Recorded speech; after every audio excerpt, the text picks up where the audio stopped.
Welcome once again to the Tech and Potatoes podcast. On today's show, we're going to discuss streaming devices. We're going to let you know our thoughts on each of the main streaming devices out there, which one is the best one for you, and which one is the best value. So stay tuned and find out.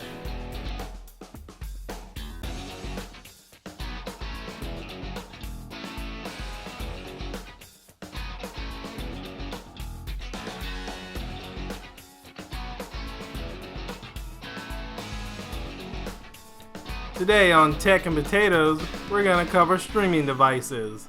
We want to give our thoughts on their design, their usability, their features, their build quality, competitors, and later on we'll have our final thoughts.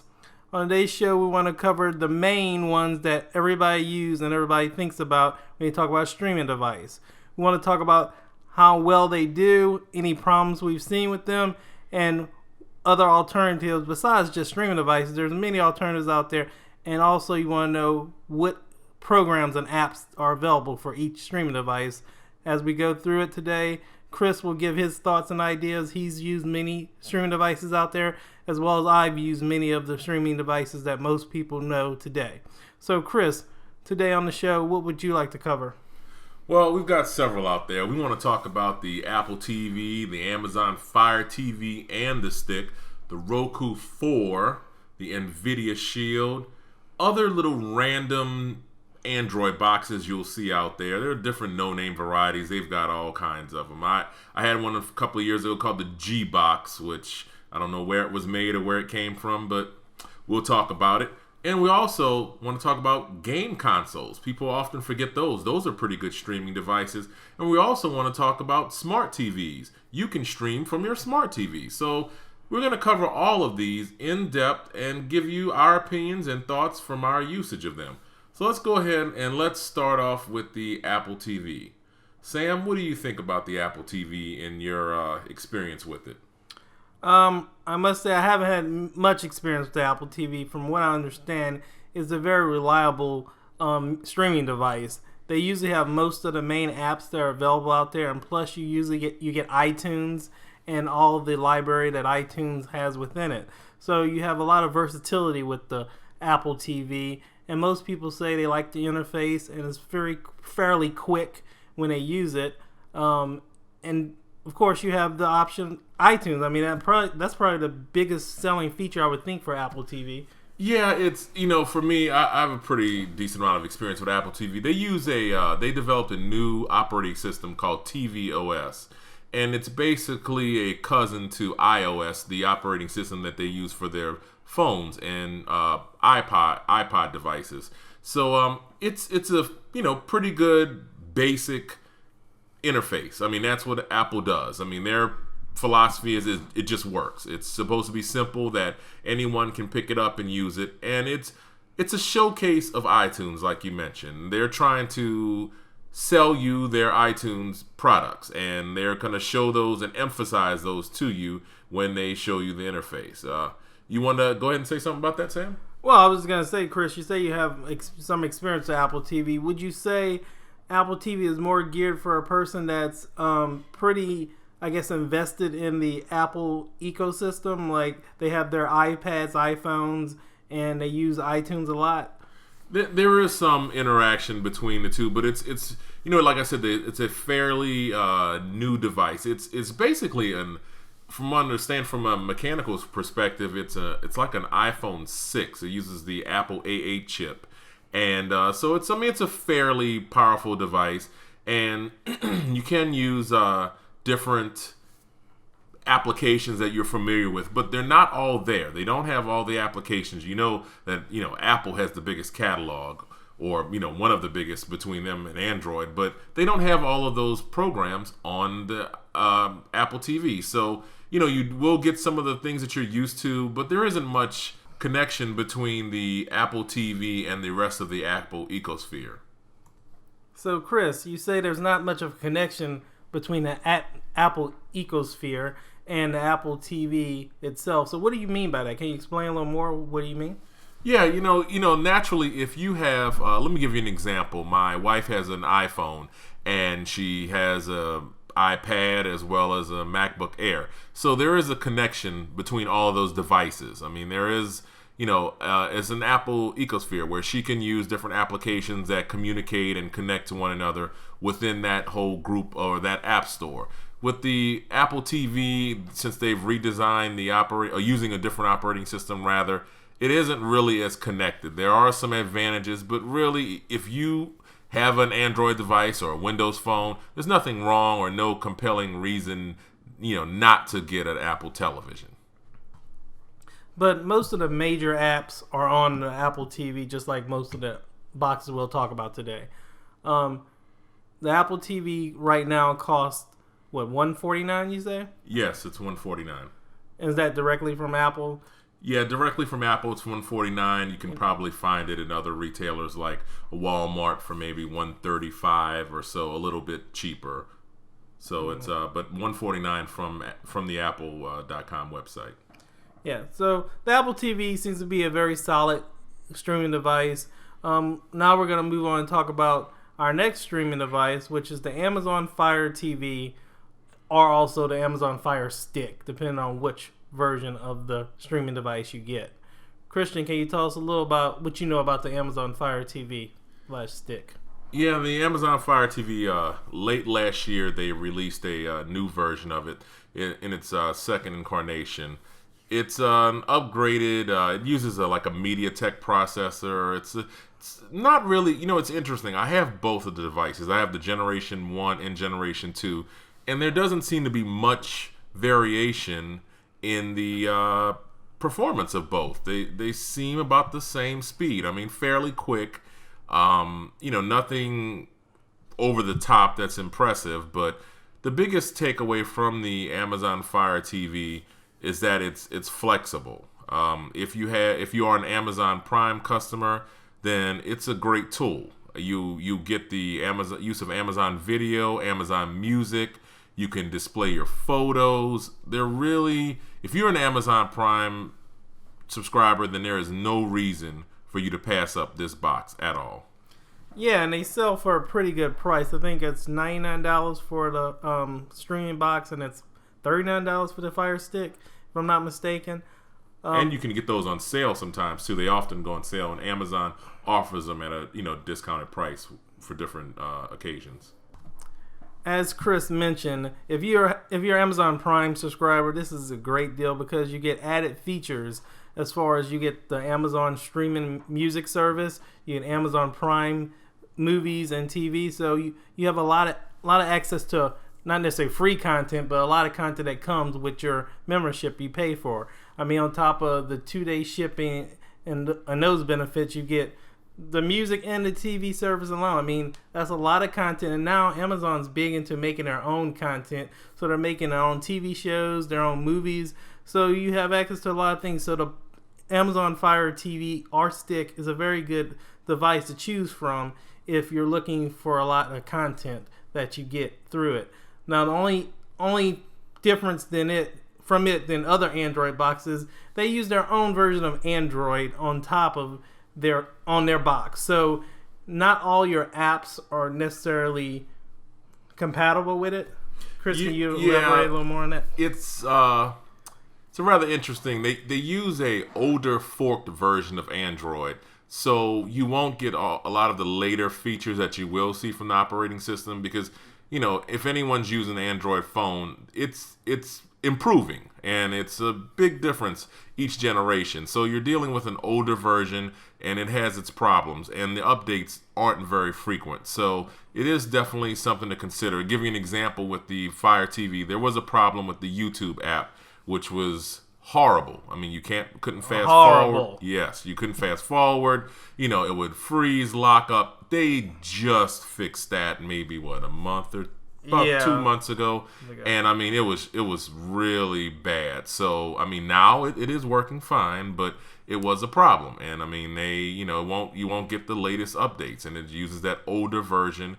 I mean it's been fairly reliable. I don't really have too many complaints, but if you remember early on when it first came out, you would have to restart the device very frequently, regularly restarting. I mean with the new updates, it runs a lot smoother, a lot faster.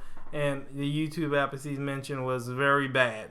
And now you can actually rewind, fast forward without many problems. So the box is getting better.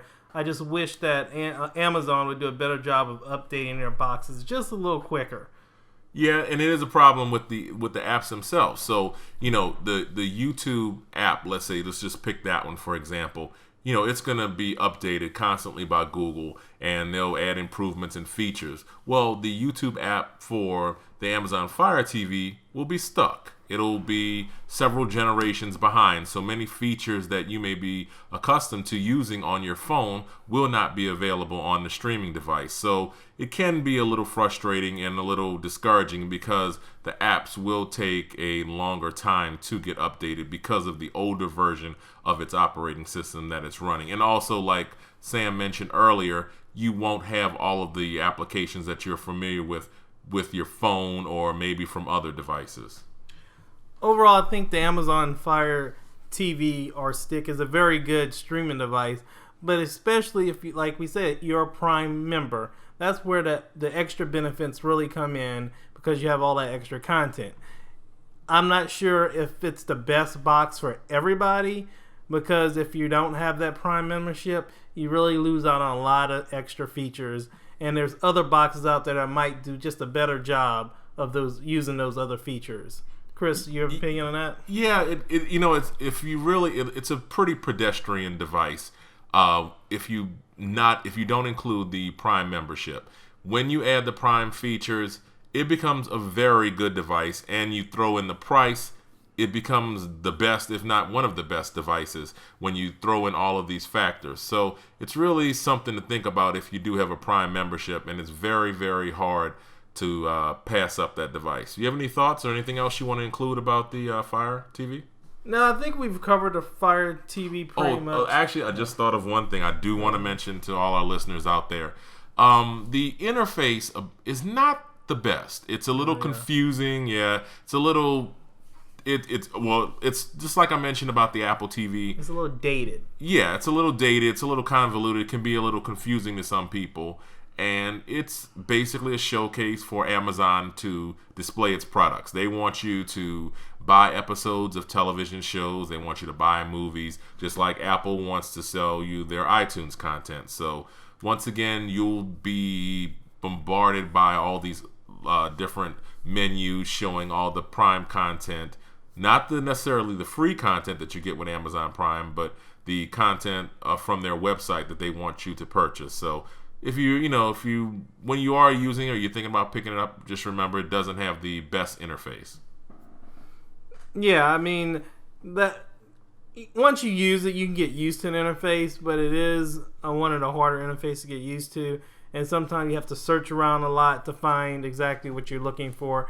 It does have voice search that works pretty well, but usually it only really works when you're searching Amazon content. If you're trying to search Netflix or Hulu or some of the other apps on there, it really doesn't do a good job. Well, it doesn't have access to them, so you can't really search them. But it does a good job of finding content that's available through Amazon website or through their video streaming service. You have to say something, Chris? Yeah, I'm glad you brought up the voice search. Now with the recent update, there's Alexa. Those of you that might be familiar with with Amazon's, I guess it's a Alexa box, Alexa is the service. It's the Amazon Echo box that you can get. It's like just a little tube that's an information device. It can tell you weather, different facts, and whatnot. So they have that now built into the Amazon Fire Stick and Fire TV. So you have it originally started out in the newer version, but they just had a software update, so it's now in both versions, the old version and the new one. And it works fairly well. I mean, if you want to know different facts, I mean, it's kind of nice to play around with it. Doesn't really offer any amazing functionality, but you do get that Amazon Echo device built into your Fire TV. Yeah, speaking of voice search in different aspects, does the Apple TV, I know we didn't discuss it earlier, but does it have voice search or does it not? Yes, it does have voice search. It's a pretty good search, actually. You can ask it for specific episodes starring certain people. So if you want to say, I want to see the episode of the show Parenthood where so-and-so starred in it. You can do that. So the voice searching, and it uses Siri, and you can use the voice search, and it works fairly well in the Apple TV. So, voice searching is something that we kind of use, and, some people use it, some people don't. It's kind of like Siri or Google Now on your cell phone. Some people swear by Siri. Some people never use her. So it really depends on your taste and how you interact with the device. Okay, Chris, I think we've covered the Amazon Fire TV and stick is pretty well. Our next box we would like to talk about is a Roku 4. Roku, if I know a lot of people know the name Roku, it's been around a long time. I think it's one of the original streaming boxes that came on the market. I don't know, how long ago was it? Oh, it's in its fourth generation, and so it's at least been 6 to 8 years or so, right? Yeah, it's been maybe even longer than that. I'm not sure when the original one came out, but it's now in its fourth iteration. It's a good, solid device. It's I always recommend Roku. It's kind of like if someone is a novice and not very experienced, I always tell them to go get an iPhone if they need a phone. In this case, for a streaming device, I say get a Roku. It's not the most powerful device, but it's very, very easy. The interface is simple. It's very forgiving. It's a reliable box. It's built on the backbone of Linux, and it's very simple for anyone to pick up, a first-time user, and go about adding channels. That's actually what they call their apps. They're called channels. So you add these channels from the store, and they have all the basic ones, YouTube, Netflix, and so on. So it's just as simple as any other device, but it's a lot easier for someone who doesn't have the most experience with streaming devices. Yeah, I mean, Roku was probably, I'm pretty sure, one of the first streaming devices. And if you look at a lot of other streaming devices out there, they've patterned themselves pretty much after what the Roku did first. There's a lot of content that's available for the Roku. Out there, you have options of private channels. Some you pay for, some you don't. That gives you more content than some other devices can offer. If you're into animation, they have, I think it's called Crunchyroll, a channel that you can subscribe to that gives you content directly from Japan. You have other private channels that provides cooking shows, music. I mean, there's a lot of stuff out there. You just have to explore and see what you can find. Yeah, you just got to search the web and see, just Google Roku private channels and take a look and see what's out there. Let's move on to one of my personal favorites, and I believe it's one of your favorites too. Let's talk about the NVIDIA Shield. Give me your thoughts on that streaming device. Once again, we'd like to take time to thank our listeners. We appreciate you taking time out of your day to spend it with us, listening to our podcast. So once again, thank you. Be sure to check out some more information on our website, techandpotatoes.com. And if you have any questions, please feel free to email us at techandpotatoes@gmail.com. Now let's get back to the show. In my opinion, the NVIDIA Shield is one of the best media devices or streaming devices you can purchase today. It's a little pricier than the other streaming devices we mentioned today, but what you get at that price is a very good deal. You get all of the ability to stream all your favorite apps that are out there, but also you add the aspects of gameplay. You can stream games directly from your PC. I mean, there's a lot of built-in features that make this one of the best boxes out there. Chris, you've used it as well as I have, and you have experience with streaming games and different things as well. What do you think about it and its feature set? Yeah, I think the first thing that I would think about the NVIDIA Shield, it's fast, and I like fast devices. Whether it's a cell phone, anything. I do not like to wait for any electronic device. So the first thing that impresses you about the NVIDIA Shield is the speed. It's because it's built on NVIDIA's proprietary design, and it's one of the most powerful devices out there. It blows away the Apple TV, it blows away the Fire TV, and the funny part is it came out before both of those, months before both of those. Even though those devices redesigned, they still weren't as powerful as the NVIDIA Shield.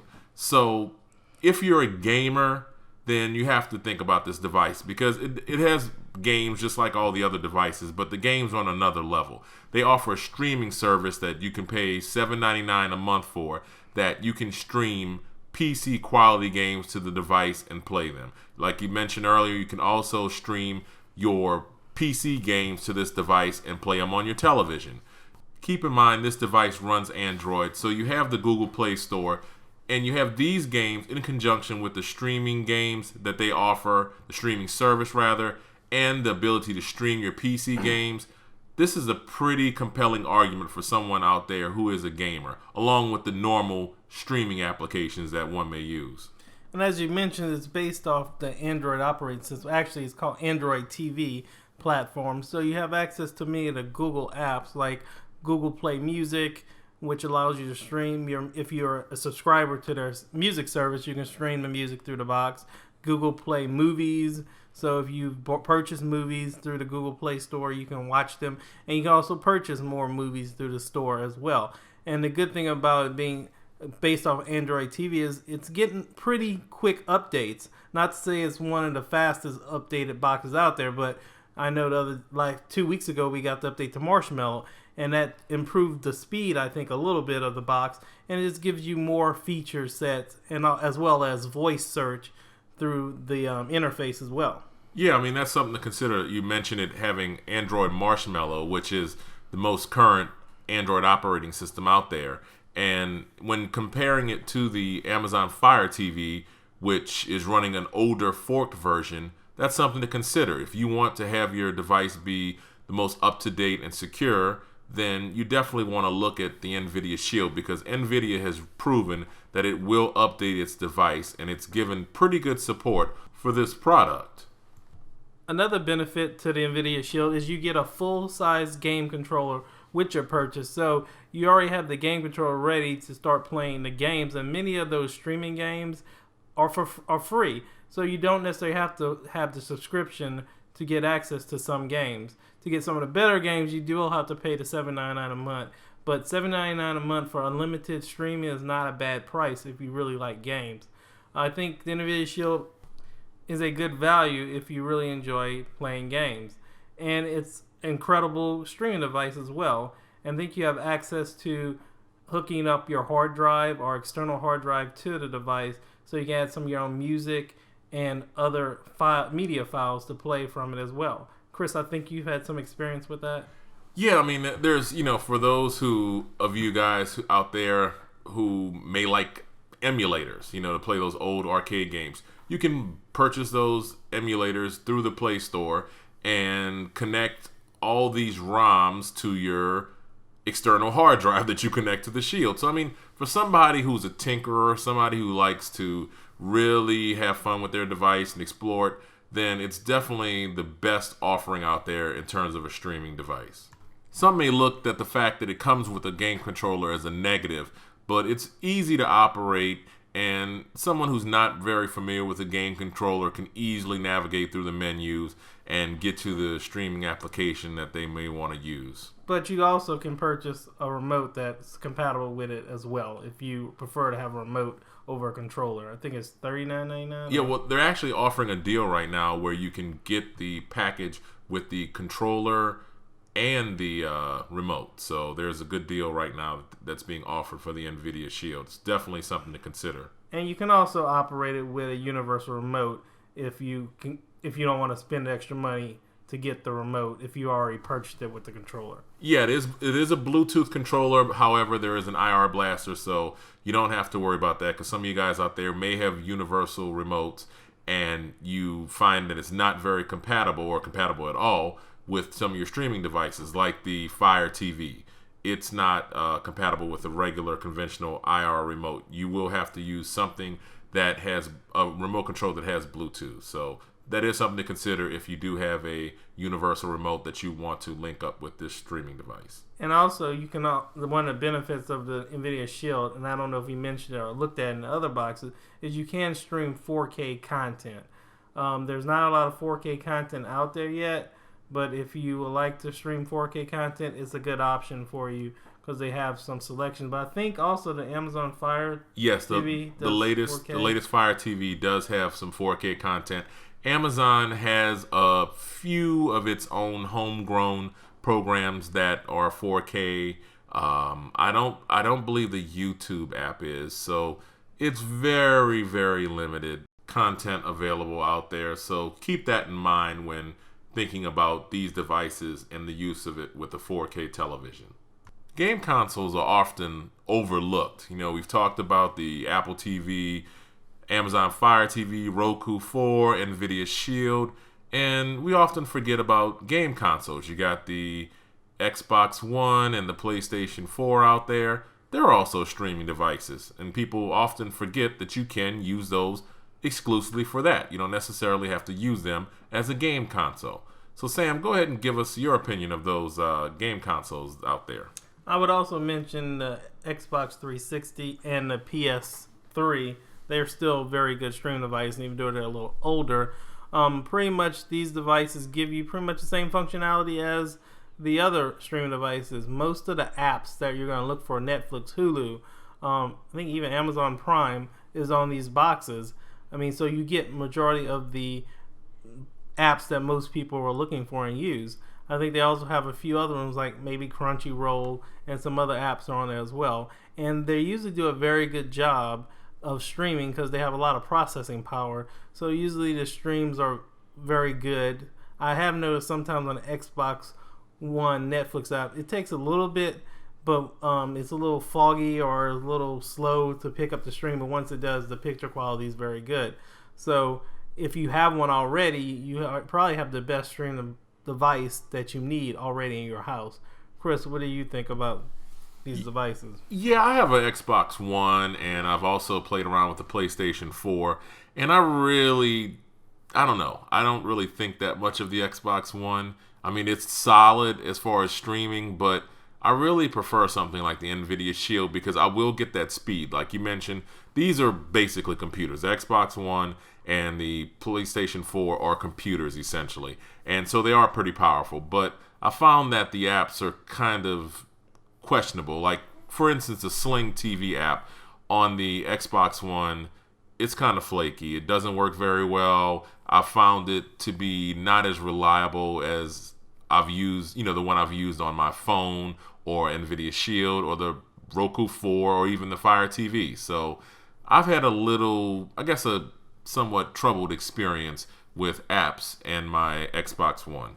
Well, let's be real. Most people that have gaming devices or consoles, they brought them to play games. They're not really playing them for streaming services, but that's an added benefit. So if you already have one, then you probably have the best streaming device you need right there. Now, if you're a person that doesn't own one of these devices, then I would definitely not recommend you go out and buy a console first if you're just looking for the ability to stream from Netflix, Hulu, and all the other streaming apps that are out there.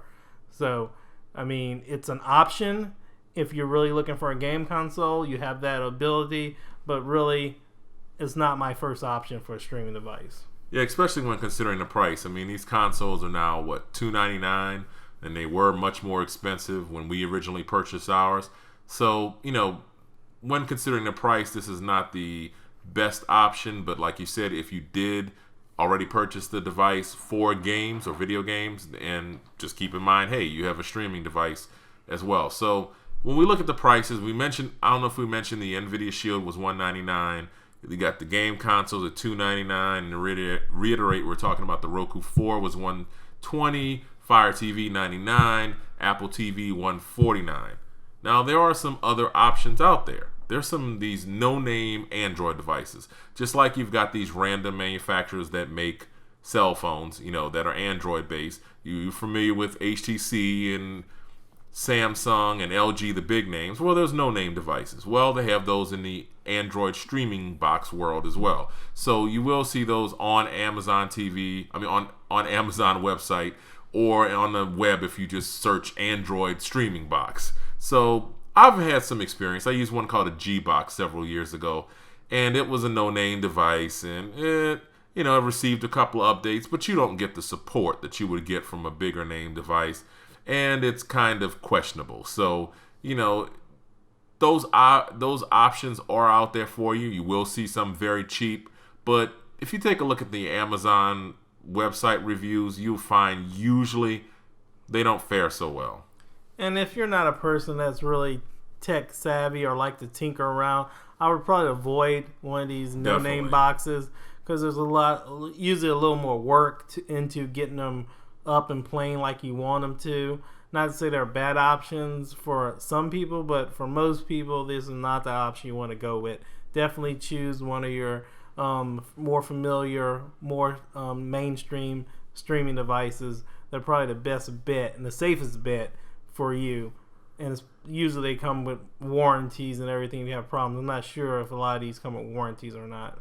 Yeah, the one I had, I think it did have a warranty, but not much support. So now there is a streaming device that we're overlooking that's even more overlooked than game consoles, and that's your television. If you have a fairly modern television purchased in the last couple of years, you can use it as a streaming device. They have these built-in apps. They're smart televisions. So, that's something that you can look at as well. Sam, go ahead. I know you have a Samsung television that's fairly new, and you've used the applications on it. What do you think about it?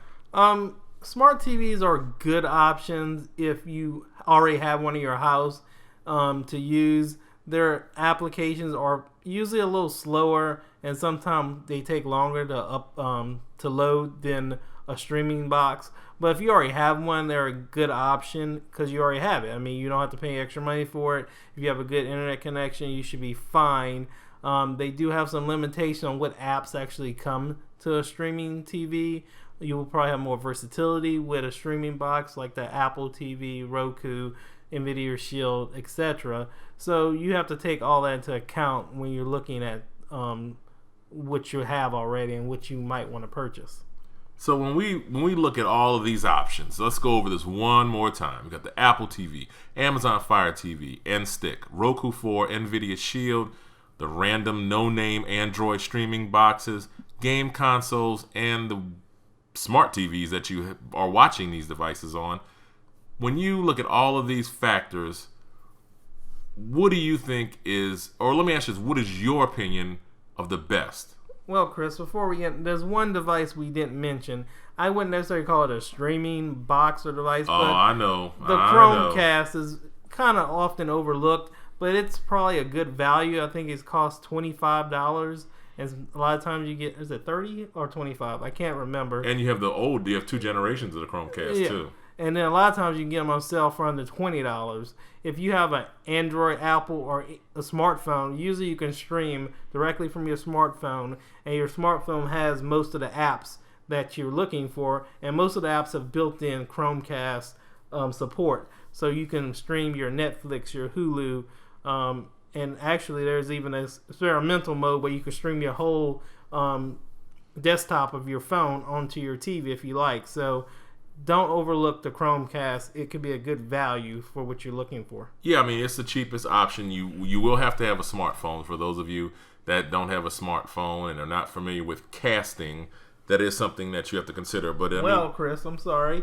You could also stream from your computer as well. So you can cast from your computer if you don't have a smartphone. I actually have done that. I used it to watch some NFL games one time with the Game Pass. Yeah, it's definitely an option out there. It is the cheapest. The Chromecast just plugs into your HDMI port on your television, and hey, you can stream away. So that is an option out there. So I mean, you really, when you look at all these options that we mentioned, you have a pretty big array of streaming devices that you can use.